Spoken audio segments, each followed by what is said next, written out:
Hi guys. I'm gonna head out in a few minutes to go have a little bit of a dinner, a solo dinner outside. And I just wanted to share a few of the books that I have gotten over the past 3 months. I buy mostly used books, so most of these are used, but there's actually quite a couple. Maybe it's equal. I have an equal part of used and new books. And I only get used books of books that I'm really interested in. I've been thinking about getting for a long time, and I actually can't sometimes find as new books because they are either out of print or translated works, which tend to be a bit more pricey. But whenever I can, I usually just buy the translated works new. Anyway, so, and also like interesting authors that I might want to be reading. I have John Steinbeck, Grapes of Wrath, because I have been reading a lot of Steinbeck's because I like how he writes in a certain way. Maybe I'll talk more about what I look for when I'm reading a book. But yeah, so I have Grapes of Wrath. I was actually thinking of getting more of Steinbeck's books in print because, yeah, I think I like it. Oh, it smells weird. And then I have Juan Gabriel Vasquez's. Ooh, that is too bright. Reputations. I love that cover. I saw the cover and I was like, yes, I'm gonna get it. Plus, the other reason I got this is because it's translated from Spanish and I wanted to read it. So this is gonna be on my list for this month. And then I have The Impressionist by Hari Kunzru. I don't know how to pronounce it correctly, but it's a penguin India, maybe penguin. Just but this is actually I have no idea about the author. I can't tell if I got it because this is an author I have never heard of, and I just wanted to read a different author that I've never read of. But the characters, the story is based in India. It's the location in India. And talking about India, I'm actually currently reading a book that is partly based in England and also in India, which is very interesting. So that is the cover. And it made me think of the famous genius mathematician Rama. I always stumble when I try to pronounce the name. So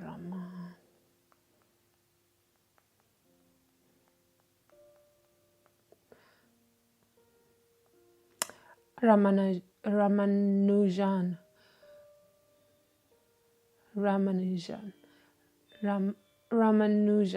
Yeah, Ramanujan.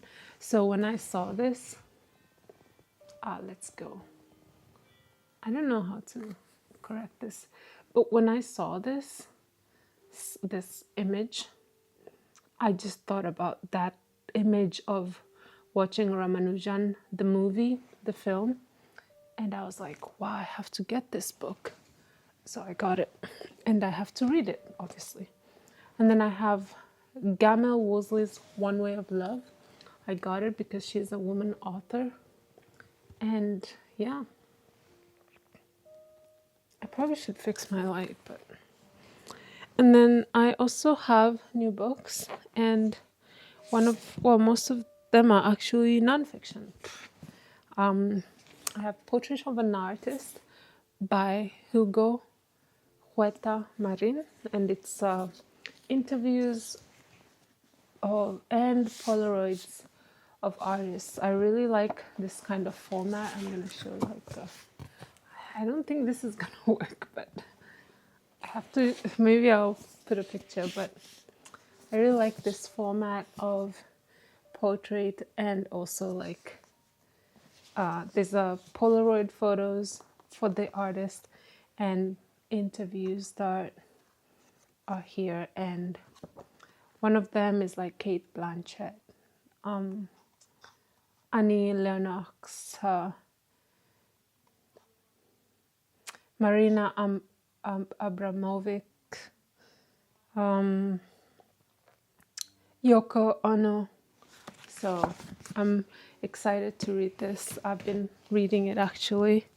And then I have the Penguin Book of Existentialist Philosophy because I wanted a compilation. I'm always on the lookout for compilations that are more educational. Yeah, I would have preferred to buy this used, but I actually don't think anyone ever lets go of these kinds of books after they have read them. Well, unless I go to a very specific bookstore in Amsterdam.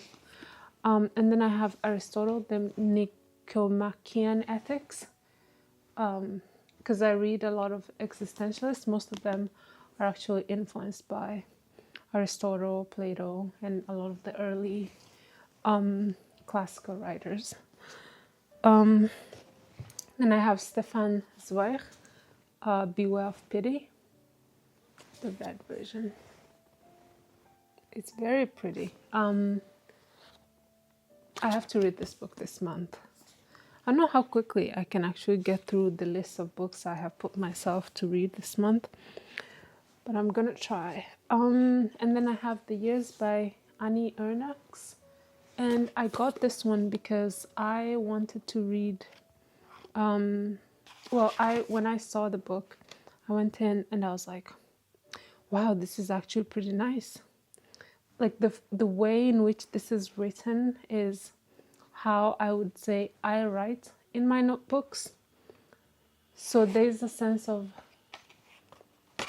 what is going on around you, what you're feeling, how you are able to express that or trying to express that, and adding to that the type of stuff that you consume, let's say books. So it's part memoir, part life experience, part trying to comment on society.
yeah, that looks interesting.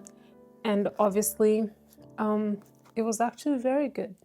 So she's a British author who wrote her first novel when she was 15 or 16.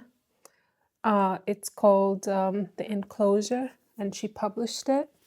So this is like her like only novel in a while, and it's like it's it's very good. So we have these two characters whose lives are described in parallel. Those are the main characters, and then at the end we kind of see how their lives sort of get to a point of, you know, running in convergence. They converge, their lives converge. But the main idea of the whole book is there is very small, and everything is so fast paced. So for a book that's only about like 280 pages, it's a very fast paced book and a lot of things happen. And there's this play between memory and also experience and life and choices, and also like being in this state of unawareness and not knowing what to do with your life. The general writing of this book is very airy, I would say. There's a lot of description of nature, of ponds, clouds, birds. And then there's also a lot of descriptions of people's feelings and how they have these internal monologues and how they are experiencing life without really saying it. And we have, you know, a lot of things that make this book very interesting is obviously the main characters and how their lives, which had previously been running in parallel to each other in different places geographically, end up converging. So it's a book that's based in India, post-colonial India, and also in England. So it's like Britain, Cambridge, basically. We get this sense of women who want to do the right thing in their communities. We also have a sense of duty from all these women who are mentioned in this book. So it's a very female character heavy book, but it does not really, obviously, it does not fail to depict the other male characters in a succinct and precise way. So I think the main challenge that Suzanne Hill really managed to be able to accomplish with this book is how small and short each of the characters' lives are portrayed, like the amount of space given to describe a character or each of them, and the expansiveness of their experiences is very little. So the time and space is very little for a 260-page book. But she really successfully does it. And you get a sense that you have kind of experienced a whole lifetime within a 260-page book. So it's a very nice book. This book could be categorized in the category of like Lolita. Maybe Lolita ends up being a different way of describing the same thing, but this one kind of goes on to be precisely more pure and also innocent, and also leaving things as they are in the end. So obviously this is something I didn't mention, but the title of the book is also based on a poem by John Donne that if you read the poem, you will get a sense of what the book might be about in general. So I really love this book. I love that there is a lot of grace and also forgiveness within the whole book and all of the themes here. And there's a lot of, um, things to do with memories and how people experience them. All the characters have this, how do I call this? It's like fixations, like they have this precise interests, and that really makes them interesting.